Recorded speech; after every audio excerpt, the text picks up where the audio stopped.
Big Boss Kannada season 12 ಯಾರು win ಆಗ್ತಾರೆ? ಎಲ್ಲರಿಗೂ ಇದೇ ಪ್ರಶ್ನೆ ಕಾಡ್ತಾ ಇದೆ. ಈ ಬಗ್ಗೆ ಮಾತನಾಡೋದಕ್ಕೆ ಇವತ್ತು ನಮ್ಮ ಜೊತೆ ಒಬ್ಬ ವಿಶೇಷ ವ್ಯಕ್ತಿ ಇದ್ದಾರೆ. ಹೌದು, ನಮ್ಮ ಆಫೀಸ್ನಲ್ಲಿ ವರ್ಕ್ ಮಾಡ್ತಾ ಇದ್ದಾರೆ, ಕ್ಯಾಬ್ ಓಡಿಸ್ತಾ ಇದ್ದಾರೆ. ಸರ್ ನಮಸ್ತೆ. ನಮಸ್ತೆ ಮೇಡಮ್. ಸರ್, ಬಿಗ್ ಬಾಸ್ ನೋಡ್ತಿದ್ದೀರಾ ನೀವು? ಡೈಲಿ ತಪ್ಪದೇ ನೋಡ್ತಾ ಇದ್ದೀನಿ ಮೇಡಮ್. ಓಕೆ, ಯಾರು ತುಂಬಾ ಇಷ್ಟ ಆಗ್ತಾರೆ?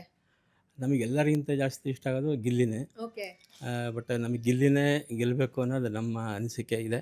ಹ್ಮ್. ಬಟ್ ಅದರಲ್ಲಿ ಎಲ್ಲರೂ ಚೆನ್ನಾಗಿ ಆಡ್ತಾರೆ. ಈಗೇನು 6 ಜನ 7 ಜನ ಉಳ್ಕೊಂಡಿದ್ದಾರೆ, ಅವ್ರಲ್ಲಿ ಎಲ್ಲರೂ ಚೆನ್ನಾಗಿ ಆಡಿದ್ದಾರೆ. ಆ್ಯಕ್ಚುಲಿ ಧ್ರುವ್ ಅಂತವ್ರದ್ದು ಒಂದು ಕ್ಯಾರೆಕ್ಟ್ರು, ಅಶ್ವಿನಿ ಮೇಡಮ್ದು ಒಂದು ಕ್ಯಾರೆಕ್ಟ್ರು, ಧನುಷ್ ಅವ್ರ ಒಂದು ಕ್ಯಾರೆಕ್ಟ್ರು, ರಕ್ಷಿತಾ ಅಂತೂ ಅವರು ಎಕ್ಸ್ಟ್ರಾರ್ಡಿನರಿ ಈ ಥರ ಎಲ್ಲ ಇರಬೇಕಾದ್ರೆ ಸೊ ನಮಗೆ ಎಲ್ಲರಿಗಿಂತ ಇಷ್ಟ ಆಗೋದು ಗಿಲ್ಲಿನೇ.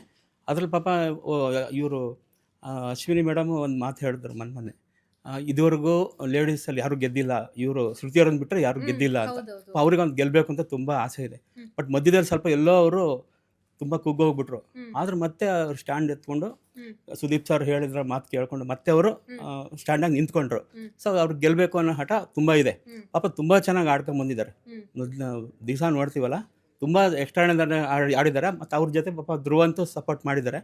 ಬಟ್ ಅದೆಲ್ಲದಕ್ಕಿಂತ ನೋಡಿದ್ರೆ ಗಿಲ್ಲಿನೂ ಒಬ್ಬ ಹೊಸ್ದಾಗಿ ಬಂದಿರೋ ಮೊನ್ನೆ ಬಂದಿರ್ತಕ್ಕಂಥವ್ರು. ಅಶ್ವಿನಿ ಅವರು ಪಾಪ 20 ವರ್ಷದಿಂದನೂ ಫೀಲ್ಡಲ್ಲಿ ಇರ್ತಕ್ಕಂಥವ್ರು. ಸೊ ಅದನ್ನು ಹೋಲಿಸ್ಕೊಂಡ್ರೆ ಗಿಲ್ಲಿ ಮೊನ್ನೆ ಬಂದಿರೋದು ತುಂಬ ಚೆನ್ನಾಗಿ ಆಡ್ಕೊಂಡು ಬಂದಿದ್ದಾರೆ. ಅಂದರೆ ಅವ್ರ ಕಾಮಿಡಿ ಆಗಲಿ, ಇನ್ನೊಬ್ರಿಗೆ ನೋವು ನಾವು ಅನ್ಕೊಂತೀವಿ, ಇನ್ನೊಬ್ರಿಗೆ ನೋವು ಮಾಡಿದ್ದಾರೆ ಅಂತ ನಾವು ಅನ್ಕೊಂತೀವಿ. ಪಾಪ ಅವನು ಬೇಕು ಅಂತ ಏನು ಮಾಡಿಲ್ಲ ಆ್ಯಕ್ಚುಲಿ. ಪಾಪ ಅದನ್ನು ನೆನೆಸ್ಕೊಂಡು ಎಲ್ಲರೂ ಅವನಿಗೆ ಎಲಿಮಿನೇಷನ್ ಮಾಡೋದು ಆ ಥರ ತುಂಬ ಮಾಡಿದ್ರು. ಆದರೆ ಗಿಲ್ಲಿಯವರು ತುಂಬ ಚೆನ್ನಾಗಿ ಆಡ್ಕೊಂಬಂದರು. ಬಟ್ ಅದರಲ್ಲಿ ತುಂಬ ಫೈಟ್ ಕೊಟ್ಟಿದ್ರು ಅಶ್ವಿನಿ ಮೇಡಮ್. ಬಟ್ ಇಬ್ಬರಲ್ಲೇ ಹೋಲಿಕೆ ಮಾಡಿ ನೋಡಿದ್ರೆ ನಮಗೇನೋ ಅಶ್ವಿನಿ ಮೇಡಮ್ ಗೆಲ್ಲಬೇಕು ಅನ್ನೋದು ಇದೆ. ಆದರೆ ಗಿಲ್ಲಿನೇ ಫಸ್ಟ್ ಬರಲಿ, ಇವ್ರು ಸೆಕೆಂಡ್ ಬರಲಿ ಅನ್ನೋದು ನಮ್ಮ ಅನಿಸಿಕೆ ಆಗ್ತಾ ಇದೆ. ರಕ್ಷಿತಾ ಎಕ್ಸ್ಟ್ರಾರ್ಡಿನರಿ ಅಂತ ಹೇಳ್ಬಿಟ್ರಿ. ರಕ್ಷಿತಾ ಅವರ ಯಾವ ಗುಣ ನಿಮ್ಗೆ ತುಂಬಾ ಇಷ್ಟ ಆಯ್ತು? ಟ್ರೋಲ್ ಮೊದಲನೇ ನೋಡ್ಕೊಂಬಂದಿದ್ದು, ಟ್ರೋಲ್ ಮಾಡ್ಕೊಂಬಂದಿದ್ದು ಅದೆಲ್ಲ ತುಂಬ ಇಷ್ಟ ಆಯಿತು. ಬಟ್ ಅವರು ಎಲ್ಲಿ ಏನೇ ನಡೀತಿದ್ರು ಪಟಾಕಿ ಥರ ಹೋಗ್ಬಿಟ್ಟು ಏನು ನಡೀತಿದೆ ಅಂತ ನೋಡ್ಬಿಟ್ಟು ಯಾರಿಗೆ ಏನು ಕೊಡಬೇಕು, ಇವ್ರ ವಿರುದ್ಧ ಅಥವಾ ಇವ್ರ ಪರವಾಗಿ ಅನ್ನೋದು ಗೊತ್ತಿಲ್ಲ. ಎಲ್ಲರಿಗೂ ಪರವಾಗಿ ಅಷ್ಟೇ ಧೈರ್ಯವಾಗಿ ಅಷ್ಟೇ ಚೆನ್ನಾಗಿ ಮಾತಾಡ್ತಿದ್ರು. ಅದು ತುಂಬ ಇಷ್ಟ ಆಗುತ್ತೆ. ಎಲ್ಲದಕ್ಕಿಂತ ಅವ್ರಿಗೆ ಸೀಕ್ರೆಟ್ ರೂಮಲ್ಲಿ ಕಳಿಸ್ದಾಗಂತೂ ತುಂಬ ಚೆನ್ನಾಗಿತ್ತು ಅದು ನೋಡೋಕ್ಕೆ. ಅದಿತ್ತು, ಅದು ಎಲ್ಲರೂ ಇಷ್ಟಪಟ್ಟಿದ್ದಾರೆ. ಅದರಲ್ಲಿ ಇವರೇ ಹೇಳ್ಬಿಟ್ರಲ್ಲ ಸುದೀಪ್ ಸರ್, ಅದು ಮಾತ್ರ ನೋಡೋಕ್ಕೆ ಎಕ್ಸ್ಟ್ರಾರ್ಡಿನರಿ ಇತ್ತು. ಅವರು ಎಷ್ಟೇ ಜಗಳ ಆಡಿರ್ಬೋದು, ಬಟ್ ಆದರೆ ತುಂಬ ಚೆನ್ನಾಗಿ ಒಳ್ಳೆ ಯಕ್ಷಗಾನ ಥರ ಇತ್ತು ಅವರು ಇಬ್ಬರು. ರಘು ಧನುಷ್ ಅವರ ಆಟ ಹೇಗಿದೆ? ರಘು ಪಾಪ ಒಂದು ಒಳ್ಳೆ ವ್ಯಕ್ತಿ, ಮತ್ತು ತುಂಬ ನೋಡಿದ್ರಂತ ಸ್ಮೂತ್ ಸ್ವಭಾವದವರು ಅನಿಸುತ್ತೆ. ಧನುಷ್ ಅವರು ಅಷ್ಟೇ ಸ್ಮೂತ್ ಸ್ವಭಾವದವ್ರು ಅನಿಸುತ್ತೆ. ಬಟ್ ಅವರು ಆಡ್ಬೇಕಾದ್ರೆ ಎಲ್ಲಿ ಮಾತಾಡಿದ್ರೆ ಏನಾಗ್ಬಿಡುತ್ತೋ ಅಂತ ಕೆಲವು ಮನಸ್ಸಲ್ಲಿ ಇಟ್ಕೊಂಡು ಆಡಿದ್ರು ಅನಿಸುತ್ತೆ. ಧನುಷ್ ಅವರು ಅಷ್ಟೇ. ಆ್ಯಕ್ಚುಲಿ ಅವರು ಸೀರಿಯಲ್ ಆ್ಯಕ್ಟ್ರು, ಎಲ್ಲರೂ ಅವರು ಇಷ್ಟಪಡೋವಂಥವ್ರೆ.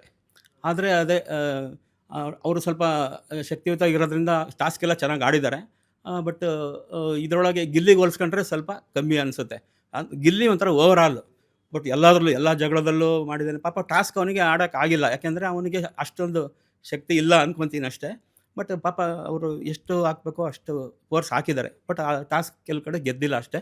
ಬಟ್ ಓವರ್ ಆಲ್ ಎಲ್ಲರೂ ನೋಡಿದ್ರೆ ಗಿಲ್ಲಿ ಚೆನ್ನಾಗಿ ಆಡಿದ್ದಾರೆ. ರಘು ಅವರು ಚೆನ್ನಾಗಿ ಆಡಿದ್ದಾರೆ. ಪಾಪ ಅವ್ರಿಗೆ ಅದೇ ಯಾರ ಹತ್ರ ಹೆಂಗಿರಬೇಕು, ಅಯ್ಯೋ ಅವ್ರಿಗೆ ಅವರು ಪರವಾಗಿ ಹೋದರೆ ಹೆಂಗೋ, ಇವ್ರ ಪರವಾಗಿ ಹೋದರೆ ಹೆಂಗೋ, ಆ ಥರ ಸ್ವಲ್ಪ ಹಿಂಜರಿಕೆ ಇದೆ ಅವ್ರಿಗೆ. ಸ್ವಲ್ಪ ಇದು ಇವರಲ್ಲೂ ಇದೆ, ಯಾರು ಧನುಷಲ್ಲೂ ಇದೆ. ಹಾಗಾಗಿ ಅವ್ರಿಗೆ ಸ್ವಲ್ಪ ಕಷ್ಟ ಇದೆ. ಬಟ್ ಗಿಲ್ಲಿಗೆ ಹೋಲಿಸ್ಕೊಂಡ್ರೆ ಸ್ವಲ್ಪ ಕಮ್ಮಿನೇ ಅನಿಸುತ್ತೆ. ಕಾವ್ಯ ಮತ್ತು ಧ್ರುವಂತ್ ಅವ್ರು ಹೇಗೆ ಆಟ ಆಡಿದ್ದಾರೆ? ಕಾವ್ಯ ಅವರು ಹೇಳಬೇಕು ಅಂದರೆ ಗಿಲ್ಲಿ ಜೊತೆ ಆಡ್ಕೊಂಬಂದಿದ್ದಾರೆ. ಗಿಲ್ಲಿಯಿಂದನೇ ಅವರು ಇಲ್ಲಿ ತನಕ ಬಂದಿದ್ದು ಅಂತ ಅನಿಸುತ್ತೆ. ಬಟ್ ಅವರು ಓನಾಗೆ ಅವ್ರು ಹೇಳ್ಕೊತಾರೆ ನಾವು ಓನಾಗೆ ಆಡ್ಕೊಂಬಂದೆ ಅಂತ. ಬಟ್ ಅದು ಎಲ್ಲೂ ಕಾಣಿಸ್ತಾ ಇಲ್ಲ. ಧ್ರುವಂತವರು ಅವರು ನಿಜವಾಗ್ಲೂ ಚೆನ್ನಾಗಿ ಆಡಿದ್ದಾರೆ. ಪಾಪ ಅವ್ರನ್ನ ಅದೇ ಅವರು ಮನೆಯವ್ರು ಎಲ್ಲರದಿಂದನೂ ದೂರ ಉಳ್ಕೊಂಡಿದ್ರು ಅವರು. ಬಟ್ ಅವ್ರಿಗೊಂದು ಸ್ವಲ್ಪ ಹೊರಗಡೆ ಹೋಗ್ಬೇಕು ಅಂತಲೂ ಅನಿಸ್ಬಿಡ್ತು. ಆದರೆ ಯಾವಾಗ ಜನ ಓಟ್ ಹಾಕಿ ಗೆಲ್ಸಿದ್ರು ಅವಾಗ ಅವ್ರಿಗೊಂದು ಕಾನ್ಫಿಡೆನ್ಸ್ ಬಂತು, ನಾನು ಇಷ್ಟಪಡ್ತಿದ್ರೆ ಜನ ಅಂತ. ಅಲ್ಲಿಂದ ಸ್ಟಾರ್ಟ್ ಮಾಡಿದ್ರು ಅವ್ರ ಆಟ. ಯಾವಾಗ ಸೀಕ್ರೆಟ್ ರೂಮಿಗೆ ಹೋಗಿ ಬಂದರು ಅಲ್ಲಿಂದ ಅವ್ರ ಆಟ ಸ್ಟಾರ್ಟ್ ಮಾಡಿದ್ರು. ಈಗ ನಿಜವಾಗ್ಲೂ ಹೇಳ್ಬೇಕು, ಧ್ರುವಂತವ್ರು ಗೆದ್ದರೆ ನಮಗೇನು ಇದೆ ಮೋಸ ಇಲ್ಲ ಅನ್ಸಕ್ಕೆ ಶುರುವಾಗಿದೆ. ಬಟ್ ಆದರೂ ಎಲ್ಲೋ ಮತ್ತೆ ಗಿಲ್ಲಿನೇ ಮತ್ತೆ ಬರ್ತಾನೆ. ಗಿಲ್ಲಿನ ಗೆಲ್ಲಬೇಕು ಅಂತ ನಮಗೆ ಅನಿಸುತ್ತೆ. ಬಟ್ ಆ್ಯಕ್ಚುಲಿ ಇರೋ 6 ಜನದಲ್ಲಿ ಯಾರು ಗೆದ್ದರೂ ನಮಗೆ ಓಕೆನೆ. ಬಟ್ ಎಲ್ಲರಿಗಿಂತ ಹೆಚ್ಚಿಗೆ ನಾವು ಗಿಲ್ಲಿಗೆ ಜಾಸ್ತಿ ಸಪೋರ್ಟ್ ಮಾಡೋದು. ಓಕೆ ಸರಿ ಸರ್, ನೋಡೋಣ. ಇನ್ನೊಂದ್ 2 ದಿವಸ ಇದೆ ಅಷ್ಟೇ. Bigg Boss Kannada season 12 winner ಯಾರು ಅಂತ ಗೊತ್ತಾಗತ್ತೆ. ನಾನಂತೂ ತುಂಬಾ ಕುತೂಹಲದಿಂದ ಕಾಯ್ತಾ ಇದ್ದೀನಿ ಈ ಸಲ ಯಾರಿಗ್ ಟ್ರೋಫಿ ಸಿಗತ್ತೆ ಅಂತ. ನನಗಂತೂ ಗಿಲ್ಲಿಗೆ ಸಿಗ್ಲಿ ಅಂತ, ಗಿಲ್ಲಿ ರನ್ನರ್ ಅಪ್ ಗೆಲ್ಲಿ ರನ್ನರ್ ಅಪ್ ಯಾರಾದರೂ ಓಕೆ ಅಂತ ಅನಿಸ್ತಾ ಇದೆ. Okay sir, thank you sir, thank thank you you so much. Thank you thank you. Okay sir.